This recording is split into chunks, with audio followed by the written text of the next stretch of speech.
नमस्कार दोस्तों, मेरे YouTube चैनल पे आपका स्वागत है। मैं हूं मनीष। मैं आपको पढ़ाऊंगा भारतीय दंड संहिता की वे धाराएं जिसमें मृत्युदंड तक दिए जाने का प्रावधान है। हम इसको आम भाषा में फांसी की सजा बोलते हैं। आइए जानते हैं बिंदुवार इनको। मृत्युदंड क्या है, कौन दे सकेगा, कौन कौन सी धाराएं हैं और महत्वपूर्ण केसेस के बारे में। शुरू करने से पहले आप हमारे चैनल को सब्सक्राइब कर लें ताकि अच्छी से अच्छी वीडियो आप तक मैं पहुंचा सकूं। चलिए शुरू करते हैं। भारतीय दंड संहिता क्या है।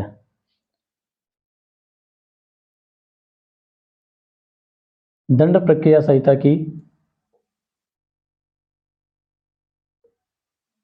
धारा 354 की उपधारा 5 यह कहती है कि मृत्युदंड क्या है।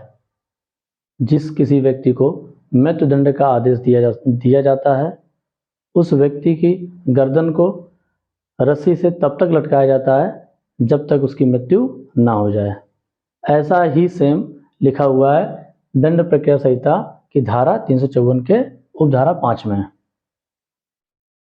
क्योंकि नाम से स्पष्ट प्रक्रिया संहिता, हर चीज की प्रक्रिया इसमें बताई गई है, तो इसी प्रकार मृत्युदंड कैसे दिया जाएगा उसके बारे में बताया गया है। तो आप समझ गए होंगे मृत्युदंड क्या है। मृत्युदंड भारत में सिर्फ एक प्रकार से दिया जाता है जिसको आम भाषा में फांसी से जानते हैं, फांसी की सजा से जानते हैं।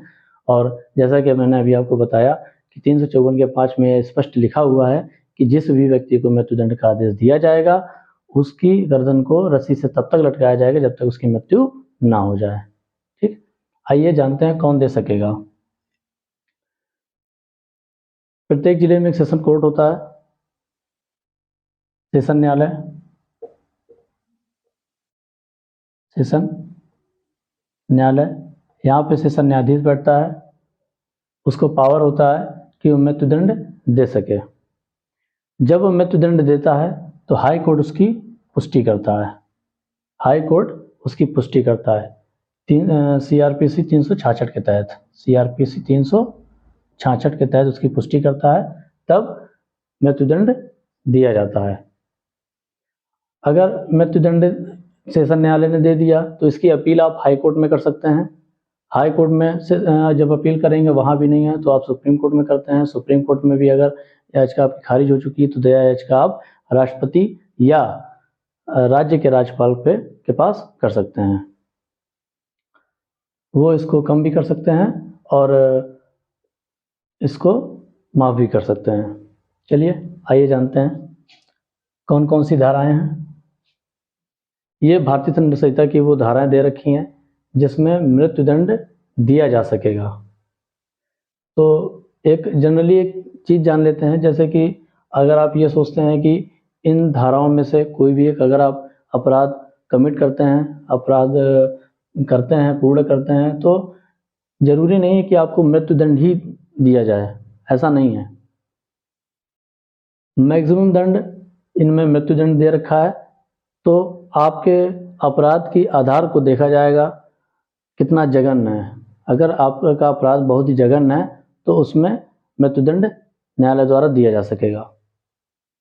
हम बारी बारी से जान लेते हैं कि किस धारा में कौन सा अपराध दिया है। जैसे जानते हैं, शुरू करते हैं 121। जो कोई भारत के विरुद्ध युद्ध करेगा या युद्ध का प्रयत्न करेगा या दुष्प्रेरण करेगा, युद्ध करने का दुष्प्रेरण करेगा, ऐसा व्यक्ति धारा 121 के तहत मृत्युदंड से दंडित अपराध के लिए उत्तरदायी होगा। आइए धारा 132 क्या कहती है। धारा 132 बताती है कि भारत सरकार की सेनाएं, आर्मी, नेवी, एयरफोर्स, इनके ऑफिसर्स प्लस सोल्जर यानी कि अधिकारी या उनके सोल्जर को विद्रोह करने के लिए दुष्प्रेरित किया जाता है। क्या करने के लिए? विद्रोह करने के लिए दुष्प्रेरित किया जाता है और परिणाम स्वरूप विद्रोह हो जाए तो ऐसे व्यक्ति को मृत्युदंड से दंडित किया जा सकेगा। ठीक, आइए नेक्स्ट 194। धारा 194 कहती है मिथ्या साक्ष्य देना। ऐसा मिथ्या साक्ष्य देना जिसमें किसी व्यक्ति को मृत्युदंड से दोषसिद्धि किया जाए। अगर किसी व्यक्ति को मृत्युदंड से दोषसिद्धि किया जाएगा तो ऐसे झूठी गवाही देने वाले को धारा 194 के तहत मृत्युदंड से दंडित किया जा सकेगा। ठीक, आइए 195 ए। ये धारा क्या कहती है? ये धारा दोनों कुछ मिलती जुलती हैं, जैसे कि मिथ्या साक्ष्य इसमें भी दे रहा है, मिथ्या साक्ष्य इसमें भी दे रहा है, मगर इसमें क्या है कि जब किसी व्यक्ति को मिथ्या साक्ष्य देने के लिए धमकाया जाता है, जब किसी व्यक्ति को उत्प्रेरित किया जाता है कि आप ये मिथ्या साक्ष्य दीजिए, उसको दुष्प्रेरित किया जाता है, तो ऐसा व्यक्ति जिसने दुष्प्रेरित किया है और वो व्यक्ति जिसके खिलाफ मिथ्या साक्ष्य दिया जा रहा है, वो व्यक्ति परिणाम स्वरूप उसको दोषसिद्धि हो जाती है। तो जब दोषसिद्धि अगर उसको हो जाती है तो ऐसे व्यक्ति को जिसने उस व्यक्ति को मिथ्या साक्ष्य देने के लिए उत्प्रेरित किया था, तो वह व्यक्ति 195 ए के तहत मृत्युदंड से दंडनीय है। कौन? जो धमका रहा है गलत गवाही देने के लिए और विपक्षी को मिल जाता है दोषसिद्धि से, परिणाम स्वरूप उसकी दोषसिद्धि हो जाती है, तो ऐसे व्यक्ति को जिसने धमकाया था तो उसको 195 के तहत मृत्युदंड दिया जा सकेगा। आइए 302। 302 तो आप जानते ही होंगे, हत्या का दंड। हत्या के दंड में भी मृत्युदंड दिया जा सकेगा। 303 में आइए। कोई ऐसा व्यक्ति जो आजीवन कारावास से दंडनीय है, कोई ऐसा व्यक्ति जो आजीवन कारावास जिसको पहले से मिल चुका है, वो व्यक्ति अगर किसी की मृत्यु करता है तो वो मृत्युदंड से दंडित किया जा सकेगा। ठीक, ये धारा 303 में बताया गया है। आइए धारा 305 को जानते हैं। धारा 305 कहता है कि जब किसी व्यक्ति को जिसकी आयु 18 वर्ष से कम है या जड़ बुद्धि का है या मतता में है, मतता का कहने का मतलब जैसे कि नशे में है, ऐसे व्यक्ति को आत्महत्या करने के लिए दुष्प्रेरित करेगा। तो जो व्यक्ति ऐसा करने के लिए दुष्प्रेरित करता है, जो व्यक्ति किसी व्यक्ति को आत्महत्या करने के लिए दुष्प्रेरित करे, कंडीशन क्या क्या है? जड़ व्यक्ति हो या मतता में हो या 18 वर्ष से कम आयु का, ऐसे व्यक्ति को दुष्प्रेरित करता है आत्महत्या करने के लिए, और अगर ऐसा व्यक्ति आत्महत्या कर लेता है तो वह 305 के तहत मृत्युदंड से दंडनीय है। ठीक है, आइए धारा 307(2). 307 आप लोग शायद जानते ही हो, जनरली लोग 302 307 धारा को जानते ही हैं। 307 कहता है कि हत्या का प्रयास, मगर यहाँ 307 की उपधारा 2 ऐड है इसमें।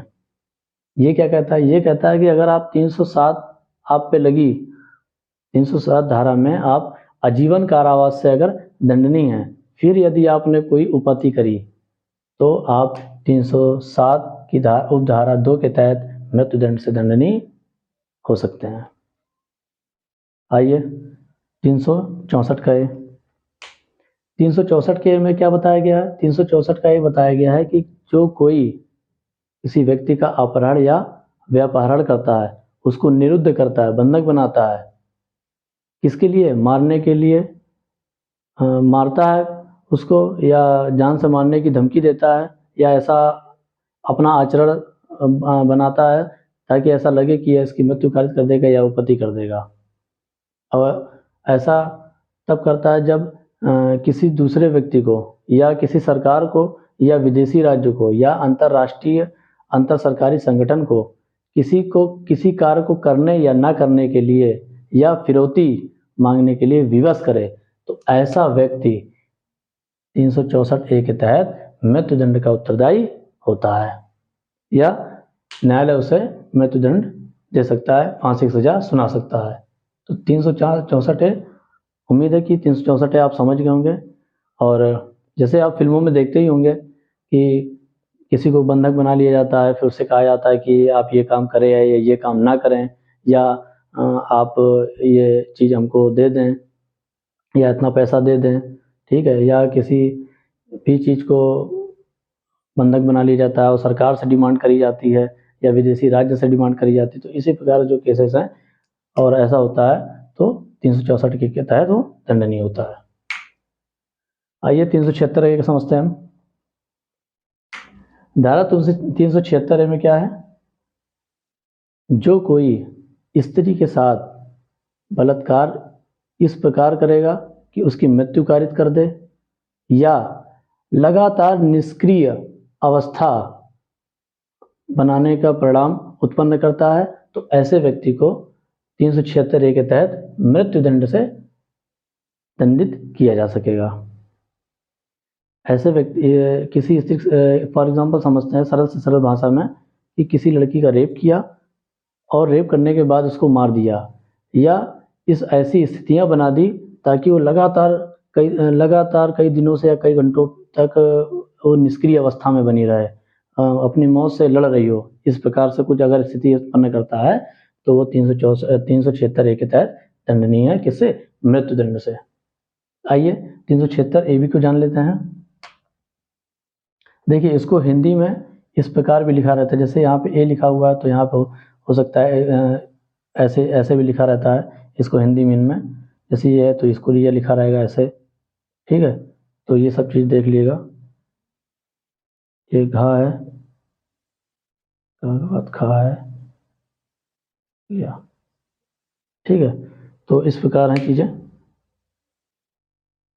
तो कहाँ थे हम? 376 AB, 376 का खा।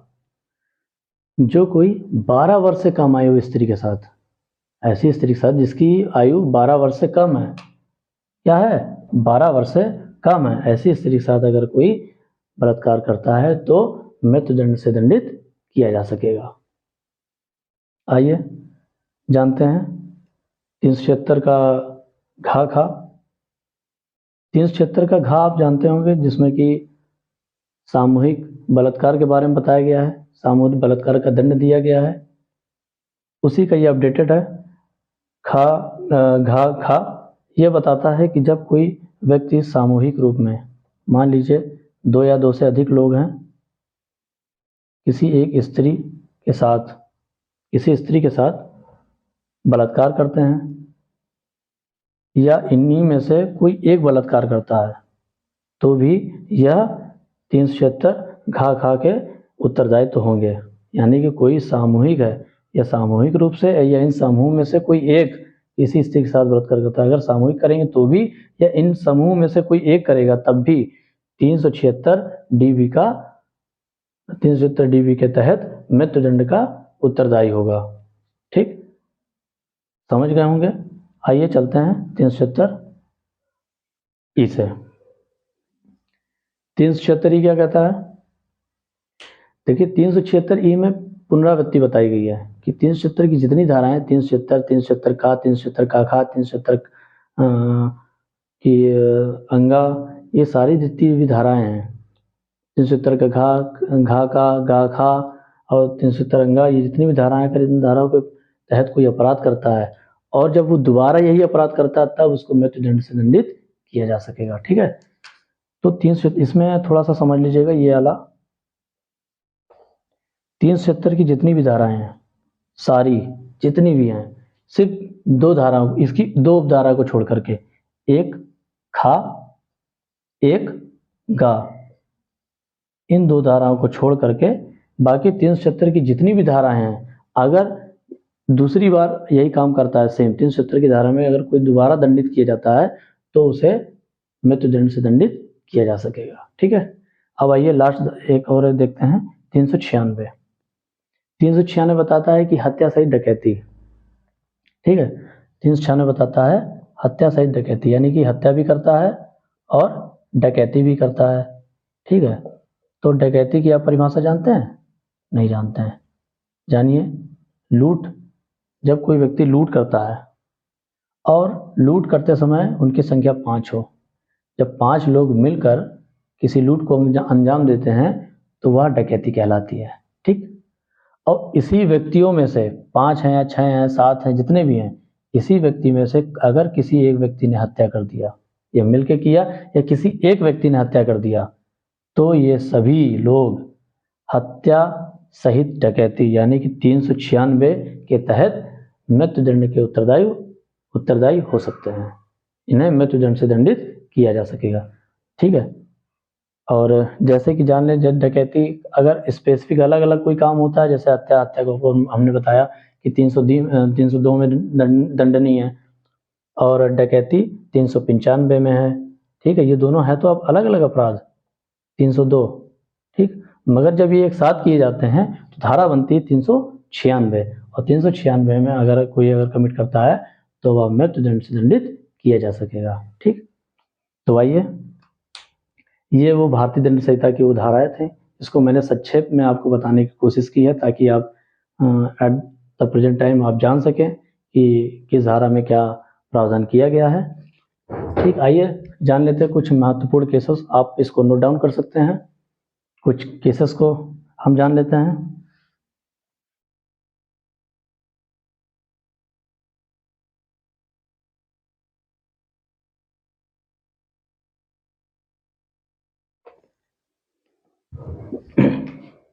जैसे कि मैंने आपको एक धारा पढ़ाई थी, महत्वपूर्ण केसेस के बारे में बताने जा रहे हैं।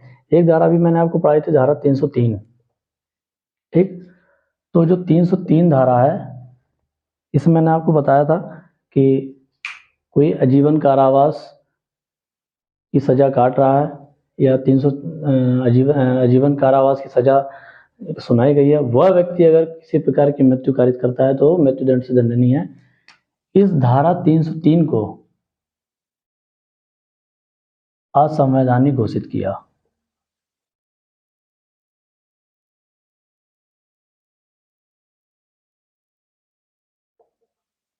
घोषित किया गया। एक ऐसा केस था जिसमें इसको असंवैधानिक घोषित किया गया। ये कौन सा केस था जानते हैं? मिट्ठू बनाम पंजाब राज्य। इस केस को आप याद कर लीजिएगा। ठीक है, ये वो केस है, बहुत इंपॉर्टेंट है परीक्षा की दृष्टि से। लगभग सभी जुडिशरी एग्जामों में एक बार पूछा जा चुका है। ठीक है, तो इसको आप याद कर लीजिएगा। आइए नेक्स्ट केस के बारे में चलते हैं। जैसे कि मृत्युदंड को कई लोगों ने चर्चा किया है और बताया जाता है, ऐसा माना जाता है और यह होना भी चाहिए संविधान की दृष्टि से कि मृत्यु को जघन्य से जघन्य अपराध में ही दिया जाना चाहिए, क्योंकि ये किसी की जीवन को ख़त्म करना होता है। ठीक है, तो एक ऐसी प्रकार का एक केस था कि जिसमें बताया गया था कि मृत्युदंड को विरल से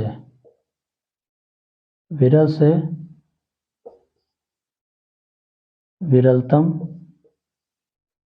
अपराधों में ही दिया जाना चाहिए।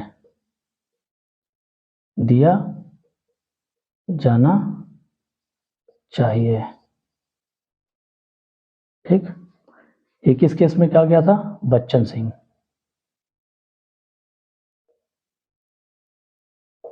सिंह बना पंजाब राज्य। ये वो केस है जिसमें बताया गया था कि मृत्युदंड को विरल से विरलतम अपराधों में दिया जाना चाहिए। यह भी बहुत इंपॉर्टेंट केसेस है, इसको आप नोट डाउन कर लीजिएगा, याद कर लीजिएगा। कई सारे एग्जामों में ये पूछा जा चुका है। परीक्षा की दृष्टि से ये बहुत ही महत्वपूर्ण केसेस हैं। ठीक है, एक केस और जान लेते हैं। वो केस है, इसमें बताया गया है कि यदि अपराधी आर्थिक कारणों से अगर हत्या करता है तो उसे मृत्युदंड नहीं दिया जाना चाहिए। जब अपराधी आर्थिक कारणों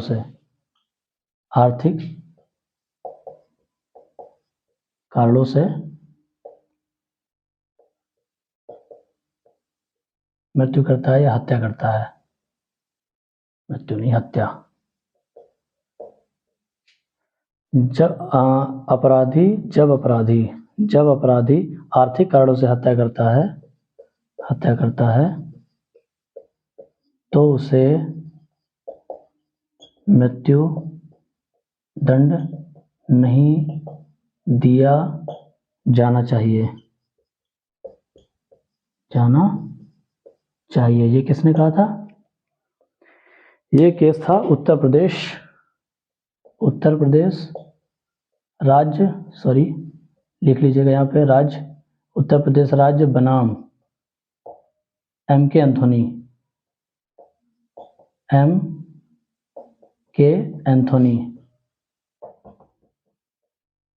एंथोनी, ये केस था, इसको नोट डाउन कर लीजिएगा। ठीक, ये 3 केसेस हैं जो कि बहुत ही महत्वपूर्ण केसेस हैं परीक्षा की दृष्टि से, और जिसका संबंध सीधे मृत्युदंड से है। तो ऐसे केस जो एग्ज़ाम में कई बार पूछे जा चुके हैं, मैंने आपको बताया। तो जो भी इस पॉइंट से मृत्युदंड से संबंधित था वो मैंने आपको बताया। हाँ, एक चीज़ और रह गया है कि 16 साल से कम व्यक्ति को, यानी कि किसी किशोर को मृत्युदंड नहीं दिया जाना चाहिए। नहीं दिया जाना चाहिए।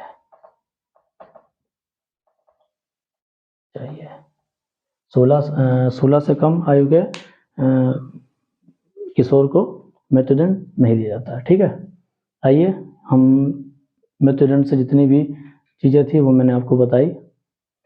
कुछ भी इससे रिलेटेड कोई पॉइंट में आपको डाउट हो तो आप ज़रूर हमारे कमेंट में बताइएगा, और कुछ बेहतर हो वो भी मुझको कमेंट में बताइएगा, और जितना हो सकता था उतना कंटेंट मैंने आपको बताया। ठीक है, चलते हैं। नमस्कार दोस्तों, जय हिंद।